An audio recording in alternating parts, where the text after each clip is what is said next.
Iyan Sanggalang, inaangasan at ginawang katatawanan si Brandon Rouser, kaya itinulak siya nito sa kakainis. Aftana, inararo si Calvin Abueva kaya lang ginawang bola ng volleyball ang ulo niya. Fourth quarter, Castro uminit ang laro kaya napatawa siya. Well, mga perkoy, isa na namang makabuluhang reaction ang inyong matutunghayan sa video na laro ito ng Talk in Text Tropang Giga kontra Magnolia Hotshots. Halika subaybayan natin ang mainit na laro nila. First quarter ng laro, nagpapalitan ang dalawang team ng score, niwala sa kanila ang bakas ng gusto matalo kasi alam naman natin na ayaw nila mapunta sa sitwasyon ng twice to beat disadvantage.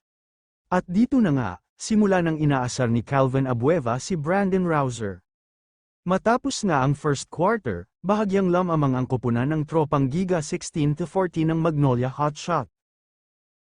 Hito naman si Manong Kelly Williams, wala pa ring kupas ang galing, sinalakay nga niya ang depensa ng Magnolia, pinalakpakan nga sa harap ng mukha si Brandon Rouser ni Ian Sanggalang, at dahil dun sa nakakainis na pangyayari ay nap-icon nga't itinulak si Ian ni BGR. Coffee Prince naman, Mark Baroka pinipinsala ng 3 ang koponan ng Giga. Sa kabila naman Brian Herwella, gumanti din ng 3-point shot.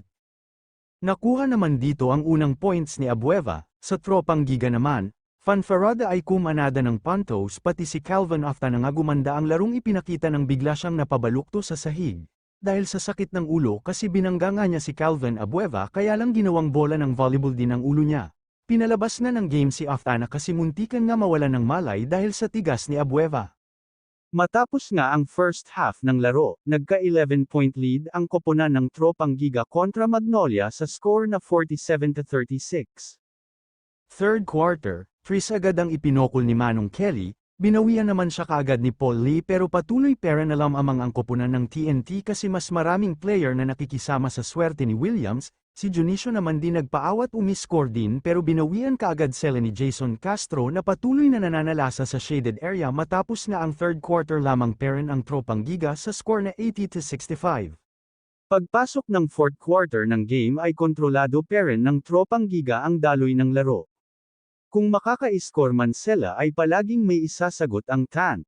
Maalat nga ang koponan ng Magnolia, sinubukan nga ni Paul Lee na habulin ang kalamangan pero palaging nandoon din si Pogoy na laging sumasagot. Nakanakaw pa nga ng game si Baroka pero wala pa ring epekto kahit anong taktika nila kaya napailing na lang si Coach Chito dahil na rin sa 3-point ni Aftana na mas lalong nagpapalubog sa team niya kaya naman matapos ang final quarter panalo ang koponan ng Tropang Giga. Mga perkoy, kung nasisiyahan po kayo sa video na pwede po kayong mag-like, share, comment and subscribe. Maraming salamat po.